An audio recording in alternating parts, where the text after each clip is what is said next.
and we will be filing a motion regarding a legal issue raised by this Ninth Circuit Court as it impacts the present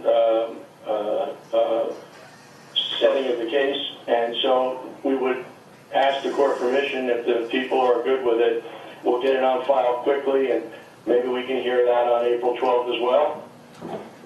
Sure, we could hear it, assuming you give adequate notice to the people. I've got no problem with you making a case as to the circumstances as they stand at the moment we resume the trial. I don't think the legal principles will change at all. But Mr. I understand, Your Honor. This motion, the second motion I'm talking about, is really a separate issue. It's not the same thing as the basis for seeking mistrial based on the length of time. It has to do with Ninth Circuit law that is now developed, specifically dealing with a California Supreme Court case and a California homicide case, which we think the court will be interested in reading, and we're hopeful we'll get the relief we're seeking. But we'll get it on file quickly now. The Ninth Circuit, the rehearing and bond denial just happened a little while ago, so we wanted to be sure before we filed that there wasn't going to be any more action in the case.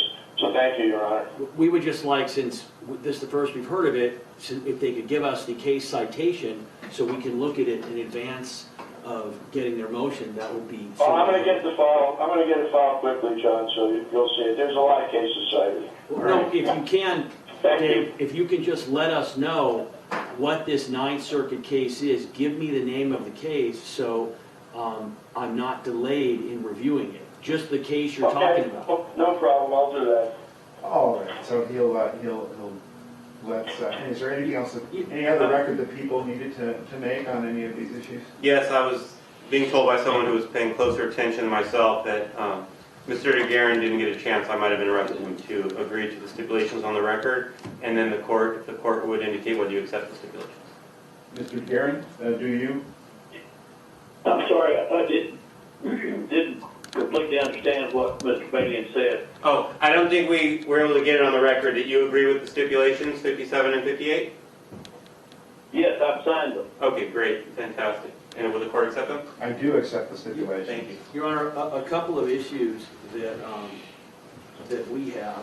The first issue is we have filed a reply, which I assume the court is in possession of this morning, a reply to the remote testimony issue. I've also given that to counsel. The second issue is I would assume then that since Mr. Durst has agreed to waive time, that any issue regarding, quote, an objection, unquote, we seem to have kind of an inconsistent position. And because I don't know what potential writ relief they're going to be potentially looking at, it's my position, our position, Your Honor, that with Mr. Durst waiving time, that issue has now been decided. There is no objection that can be offered. In essence, either they object to the delay, and Mr. Durst objects to the delay, or they don't.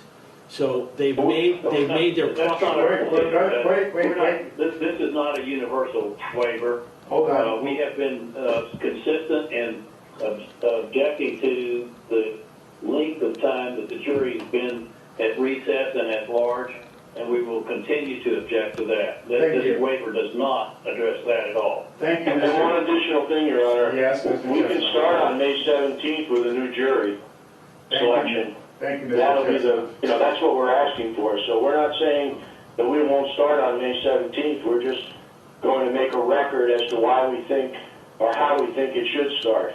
So one man's contradiction is another man's dilemma. No, it just depends on how you look at it. You can argue it.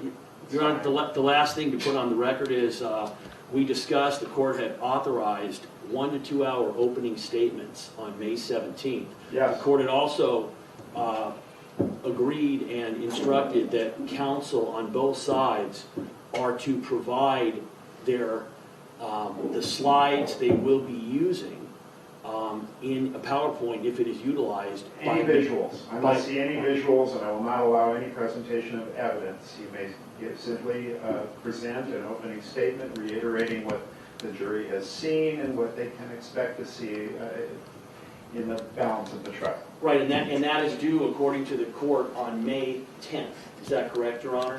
One week before. That's right. Yes. Okay. Anything else? Ms. Ames, thank you for joining travel to.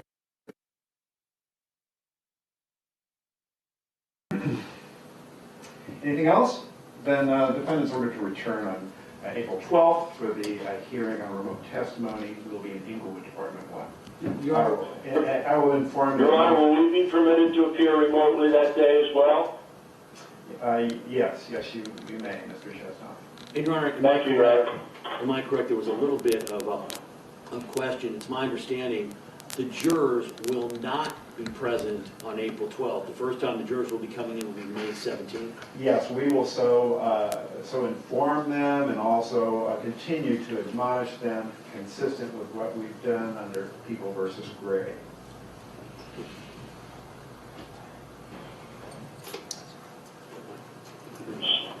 Stay well, everyone. Yes, anything else? No, thank you, Your Honor.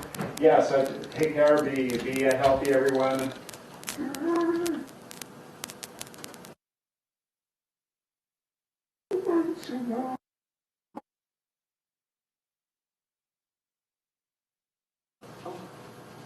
I did not receive the letter. I didn't receive the letter from you. The letter was returned to me. May I give you the letter now?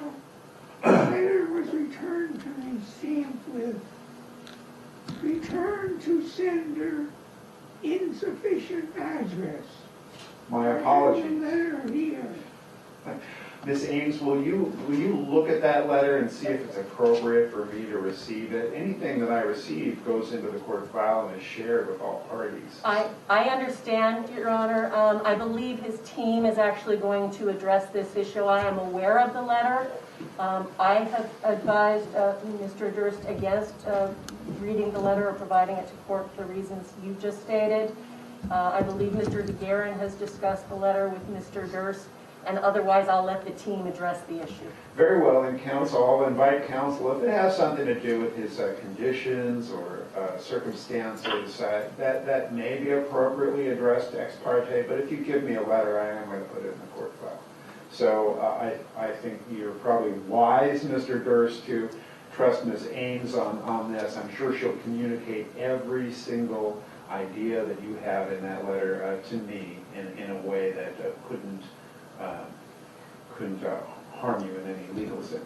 All right? And obviously, Your Honor, if the letter relates to issues regarding Mr. Durst's housing or medical needs, those are properly dealt with ex parte. If they instead relate to issues involving the trial, then obviously we believe that we're going to have a right to see that. So I just want to make sure there's no review of such materials that we are not provided opportunity to observe as well. Thank you, Mr. Lewin. I'll be mindful of that. Mr. Durst was starting to say something, Your Honor, when I was speaking, and I could hear it over.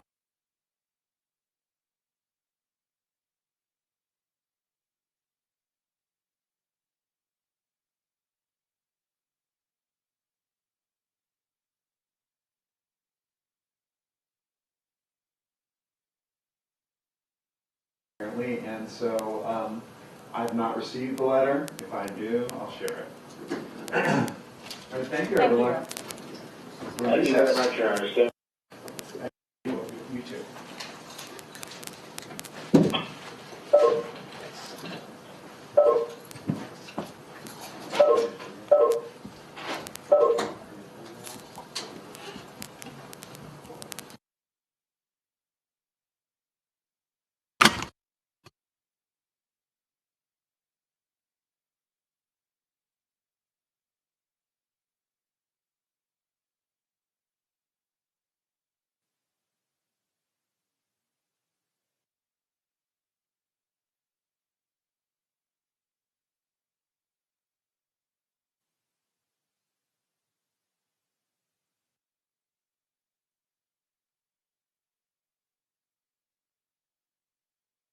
It was like the